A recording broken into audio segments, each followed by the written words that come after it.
ஓம் ஸ்ரீமத் குமரகுருதாசகுருப்யூ நமக. ஓம் சரவணபோகரீம். போற்றுதலுக்கும் பேரன்புக்கும் உரிய ஸ்ரீமத் குமரகுருதாஸ் சுவாமிகளின் அடியார் பெருமக்களே, உங்கள் அனைவரது திருத்தாள்களையும் வணங்கிக் கொள்கிறேன். மானிட பிறவி எடுத்து நாம் எல்லோருமே ஆன்மீக பக்கத்தின் வந்து அதன் நடுவே நடந்து சென்று இந்த பிறவியோடு நாம் பிறவி எடுத்தலை நிறுத்தி கொள்ள வேண்டும். இனி பிறவி வேண்டாம், எனக்கு இனி பிறவி வேண்டாம் என்று எல்லோருமே ஏக்கம் கொண்டிருக்கின்றோம். அந்த நிலையை அடைவதற்காக இறைவனை பல்வேறு வழிகளிலே தொழுகின்றோம். அர்ச்சனை செய்கின்றோம், ஆராதனை செய்கின்றோம், அபிஷேகம் செய்கின்றோம், புராண இதிகாசங்களை படிக்கின்றோம். இப்படி பல்வேறு மார்க்கங்களிலே நாம் செயல்பட்டு இறைவன் புகழை பாடி நாம் இந்த பிறவியோடு இதுதான் நமது கடைசி பிறவி என்ற நிலையோடு இறைவன் திருத்தாள்களிலே நாம் ஐக்கியவிட வேண்டும் என்ற முயற்சிகளை செய்கின்றோம். பொதுவாக இது எல்லோருக்கும் முடிகிறதா என்றால், மனமுள்ள எல்லோருக்கும் இது முடிகிறதா என்று நாம் யோசிக்க வேண்டியிருக்கிறது. அப்படி மனமுள்ளவர்கள் கூட பலருக்கு இதே இயலாத நிலைமை இருப்பதை நாம் கண்கூடாக காண்கிறோம். அதற்கு என்ன காரணம் என்றால், அவரவர்களுடைய பொருளாதார நிலைமை தான். பண வசதியை பொறுத்துத்தான் எல்லா காரியங்களுமே இந்த உலகத்தில் செய்ய முடிவதாக இருக்கின்றது. இறைவன் கூட என்ன சொல்கின்ற, நம்முடைய சுவாமிகள் கூட என்ன சொல்லியிருக்கின்றார்கள், இறை தேடுவதோடு இறையும் தேடு. முதல்ல நீ சாப்பாட்டை தேடுற, அதை தேடு, அது கூடவே இதையும் தேடுன்னு முதல்ல இறையைத்தான் சாமிகள் சொல்லியிருக்கிறார். உணவுக்காக, உடைக்காக, உறைவிடத்திற்காக நாம் பாடுபட வேண்டியிருக்கிறது, உழைக்க வேண்டியிருக்கின்றது. அதை முடித்து பிறகுதான் இதையெல்லாம் செய்ய வேண்டிய ஒரு கடமையிலே இருக்கின்றோம். பணம் இல்லாதவர்கள் அர்ச்சனை செய்ய முடியுமா என்று யோசித்தால், அர்ச்சனை செய்ய வேண்டும் என்று சொன்னால் தேங்காய், பழம், பூ, வெத்தலை, பாக்கு, கற்பூரம் இத்தியாதி பொருட்களை வாங்கி கொண்டு போய் அர்ச்சனை சீட்டு, ஆலயத்தில் அர்ச்சனை சீட்டு டிக்கெட்டை வாங்கி கொண்டு போய் ஐயரெடுத்து கொடுத்து அர்ச்சனை செய்ய சொல்லுகிறோம். அவருக்கு தட்சணை கொடுக்க வேண்டிய அவசியம் இருக்கிறது. அப்பொழுது தான் நமக்கு அந்த அர்ச்சனை செய்து முடித்து இறைவனை தரிசனம் செய்யக்கூடிய ஒரு பாக்கியம் கிடைக்கிறது. இதற்கு ஓரளவுக்கு நமக்கு பணம் செலவழிக்க வேண்டிய நிலை நிர்பந்தம் இருக்கின்றது. அடுத்து இன்னும் கொஞ்சம் பெரிய நிலையிலே அர்ச்சனை செய்துவிட்டோம், இன்னும் கொஞ்சம் பெரிய நிலையை சிறப்பாக செய்தால் விரைவிலே நமக்கு இறைவனின் திருவருள் கட்டுமே என்ற ஆசையினாலே அபிஷேகம் செய்ய வேண்டும் என்று முயற்சி செய்கிறோம் என்று வைத்துக்கொள்ளுங்களேன். அப்படி செய்யும்போது அபிஷேகத்திற்கான சாமான்கள் பால், தயிர், நெய், சர்க்கரை, தேன், விபூதி, சந்தனம் இப்படிப்பட்ட பொருட்களை வாங்க வேண்டும். மலர் மாலை வாங்க வேண்டும். ஆலயத்திலே அபிஷேகம் செய்வதற்கான கட்டணம் செலுத்தி அதுக்காக உரிமை பெற வேண்டும். ஐயருக்கு தட்சணை கொடுக்க வேண்டும். அதோடு அங்கே உள்ள ஆலய சிப்பந்திகளுக்கும் கூட சில அன்பளிப்பை கொடுக்க வேண்டிய ஒரு நிலைமை இருக்கிறது. இவற்றிற்கெல்லாம் செலவு செய்வதற்கு சாதாரண ஒரு மிடில் கிளாஸ் பீப்புள் என்று சொல்லுமே, அப்படிப்பட்ட இடைநிலை மக்களுக்கு வாய்ப்பு இருக்கிறதா என்றால் அது கேள்விக்குறியாகத்தான் இருக்கிறது.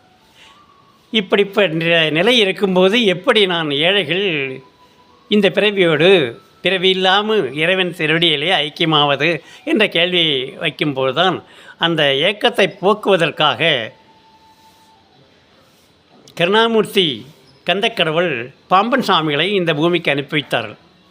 அவர்கள் வந்து நீ அர்ச்சனை செய்ய வேண்டும், அதற்கு பணமில்லை என்ற வருத்தத்தை விட்டுவிடு என்று சொல்லி அதற்காக ஒரு பாடலை, மந்திர பாடலை கொடுத்தார்கள். குமாரஸ்தம் என்ற பெயரிலே ஓம் ஷண்முகபதையே நமோ நமக என்று துவங்கி அந்த எளிமையான சிறு சிறு வரிகளை கொண்ட ஒரு அர்ச்சனை செய்வதற்கான பாடலை கொடுத்திருக்கிறார், ஒரு மந்திரத்தை கொடுத்திருக்கின்றார்.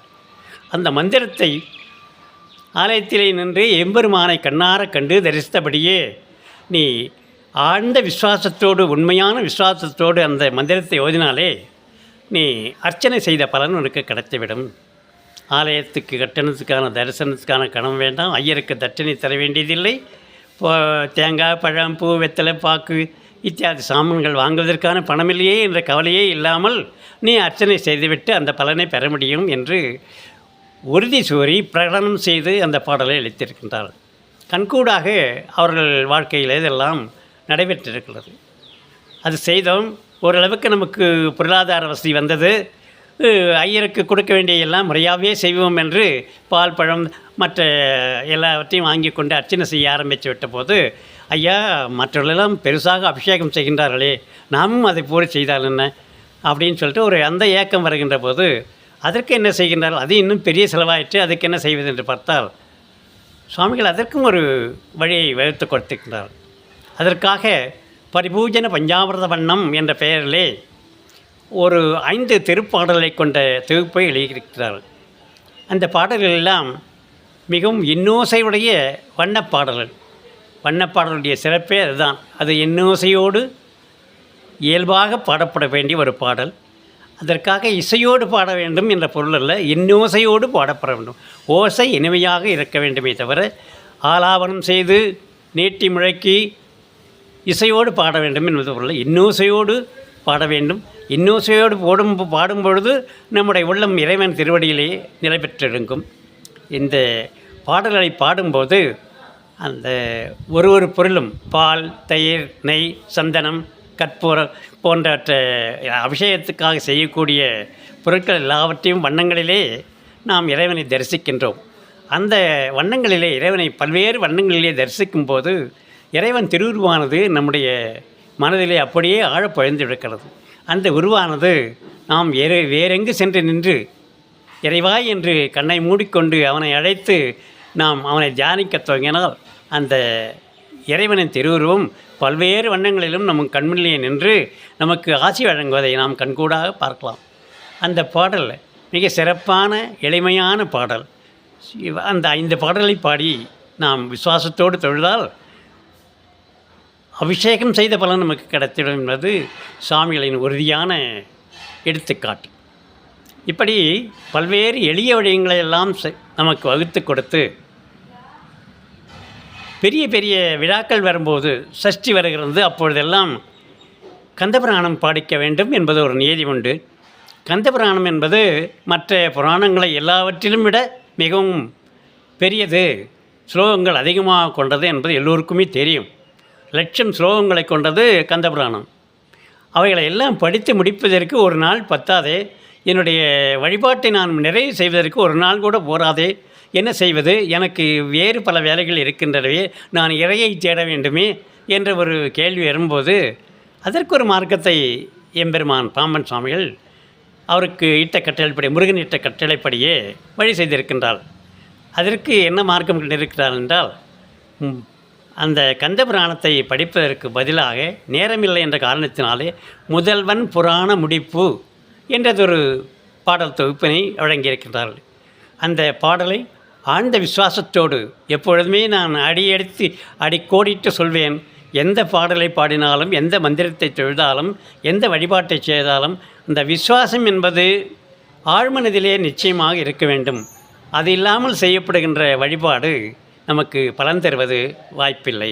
ஆகவே அந்த விசுவாசத்தை எல்லா வழிபாட்டுக்கும், மந்திர வழிபாடாக இருந்தாலும் சரி, அபிஷேக வழிபாடாக இருந்தாலும் சரி, அர்ச்சனை ஆனாலும் சரி, ஆழ்ந்த விசுவாசத்தோடு நாம் செய்வோமானால் அந்த கந்தபுராணத்தையே நாம் பாராயணம் செய்த பலன் நமக்கு கிடைத்திடும். 10 பாடல்கள், ஒரு பாடல் 4 வரிகள், 40 வரிகள் தான். அதை படித்து உண்மையான விஷயத்தோடு நாம் கையெடுத்து கும்பிட்டாலே கந்தபுராணம் படித்த பலன் கிடைத்துவிடும் என்பது சுவாமிகளுடைய ஆழ்ந்த கருத்து.